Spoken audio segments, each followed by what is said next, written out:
মসজিদের 500, ঈদগাহে 500, কিসমত খলিফা তার বাবার নামে 500 টাকা, আর এনামুল শেখ 100 টাকা, 500 টাকা হাফিজউদ্দিন ভাই আমার, হাফিজ ভাই আমার 500 টাকা। এই আশরাফুল, তুমি একটু এই সাইডে এসো, এখানে এসো, শফিকের পাশে। বেরাদারান ইসলাম, একটি বিরাট খুশির খবর। বেরাদারান ইসলাম, আমি বলতে যাচ্ছিলাম একটা কথা, তার আগেই চলে এসেছে। আমাদের আপনাদের মাঝখান থেকে অনেকদিন আগে বিদায় নিয়েছে মরহুম সাত্তার মোড়ল ভাই।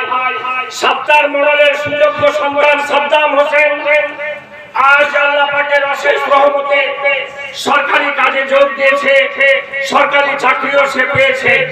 আপনাদের সকলের দোয়া, গ্রামের দোয়া, গ্রামের 5টা ছেলে যদি সরকারি চাকরিতে জয়েন করে তাহলে আমার মনে হয় সকলেরই খুশি হওয়া উচিত। সুতরাং সাত্তার ভাইয়ের ছেলে সাদ্দাম হোসেন 25,000 টাকা মসজিদে দান করেছে। 25,000 টাকা দান করেছে সাত্তার মোড়ল ভাইয়ের ছেলে সাদ্দাম হোসেন। 25,000 টাকা মসজিদের জন্য দান করেছে।